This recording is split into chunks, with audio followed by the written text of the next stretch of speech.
All right, and welcome to the show today. I'm very excited to have with me on the show today, Brandon Turner from BiggerPockets.com.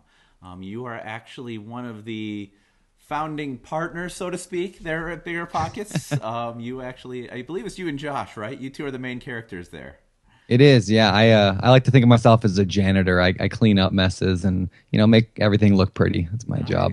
Nice. So, if anyone any of our listeners who don't know what Bigger Pocket is, or viewers, or whatever it is, who don't know what Bigger Pockets is, it is probably the leading place online for people looking at real estate in all of its many forms. Yeah, So, yeah. Anything from flipping, landlording, uh, wholesaling, notes, mortgages, whatever. Anything that has to do with real estate investing, we try to cover. Bigger Pockets is the place. All right. That is Well, is the place. awesome. So we're starting out. We're talking about personal finance here today with Brandon.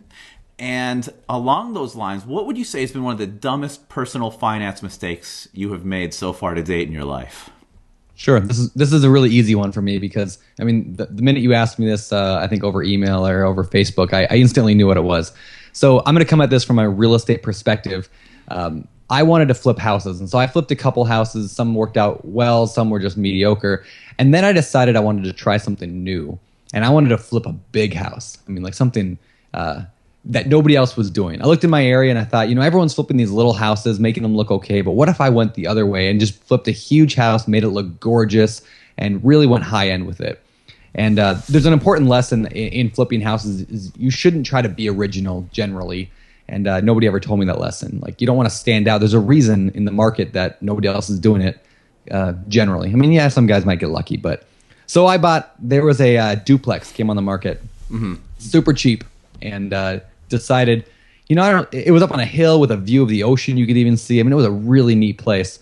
And I decided that even though it only really needed paint and carpet and maybe, a little bit of work here and there, I was going to take this, forget the duplex idea. I'm going to turn it into a single family home, add a staircase right up the middle of it, make it a 5-bedroom, 4-bath house with this gigantic basement, granite counters, travertine tile, everything. So the mistake, first of all, was deciding to flip this house, even though I didn't know whether it would succeed or not. Yeah. What we ended up doing is I spent a year of my own personal time, an entire year, me, my wife, and a bunch of friends of mine that I hired fixing it up. I mean, we were in there every day painting or demoing. I built the stairs all by myself. I mean, I learned how to do all this cool stuff. And I think I spent 11 months actually there every day working on it. Wow. Then it sat on the market for an entire year. Wow. Entire year. Yeah, it's terrible. We started at 170,000. I live in a pretty low price like real estate area. They're pretty cheap here. I bought it for 40. I put by the time I was done about 60,000 into it. And so I had about 100 into it, and our original estimate was we'll sell it for 170,000. I'm going to make a nice profit. Yeah, that didn't happen.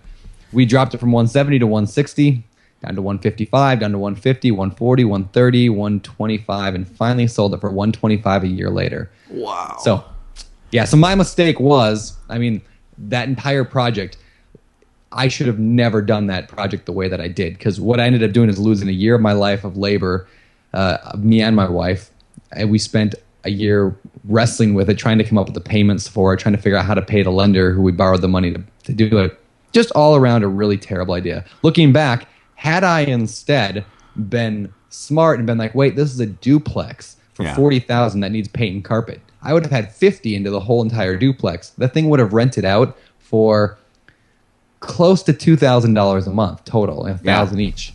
I would have been making $2,000 a month off of a $50,000 investment, which if you're familiar with like the way that rent to whatever ratios work, that's incredible. I mean, that return on investment would have given 30, 40, 50% return on investment. Yeah. It would have been the best investment I'd ever done, and it would have taken me a month. Jeez. So, yeah, there's my story of woe and why I should not have flipped that house. All right. So that's a great one. So on the flip side of that, though, what would you say has been your smartest? Smartest. By the way, I like you said the flip side of that. The flip side of that? Yes. Yeah. Double You're a punny entendre. guy. I didn't necessarily mean, well, let's say I meant that. Go forward. Yes, you're very clever. Yeah. All right, the smartest decision I ever made. I would actually say the best decision, smartest, was buying my very first house. And again, I'm going to approach this from a real estate aspect because I am a real estate investor. But buying my very first house, even though I didn't make a ton of money off of it, I bought it at the peak of the market when maybe I shouldn't have. But I knew enough. I was raised by a garage sale mom.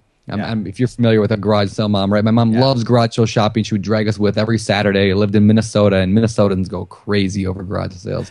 So I knew enough. I didn't know anything about real estate. I knew enough to shop for a bargain. So I looked, for the cheapest house that there was, and I bought it, and it needed a lot of work. And again, in the end, I think I made $15,000 or $20,000 in profit after 2 years of owning it.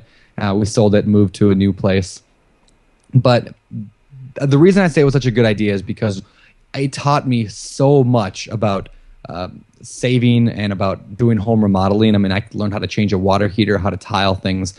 I guess I learned how to think about money differently. And that what's the difference between an asset and a liability. In that house, yes, I paid $700 a month for the payment, but I learned that in the end, I made all that money back when I sold it, plus some, just by owning it. Plus, I paid off the mortgage. I mean, it's a big difference between an asset and a liability. It's very rich dad, poor dad. So, I'd say buying a house. Nice. So that sounds like what even started you. I mean, was that your stepping stone into real estate from there? Yep, that was my very first. Somebody told me, hey, it'd be cheaper to buy a house than rent a house. And I started looking at the numbers, and sure enough, in my area, it was cheaper to buy than rent. And, I don't recommend everybody in the world go out and buy a house. I mean, especially if you live in a busy area like, expensive Seattle, Los Angeles, New York. I mean, that you might be way better off just renting. But in my area and a lot of areas of the U.S., you can save a lot of money by owning and start building equity and start building wealth that way. Awesome. Those are two great examples. Thank you so much for sharing those with me today. I appreciate it.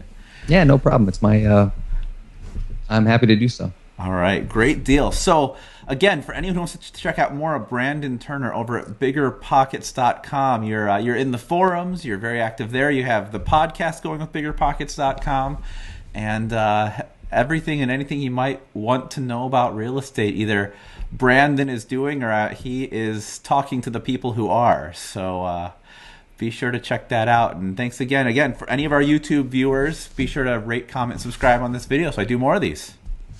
All right. Do it. Have a good one. Hey, thanks.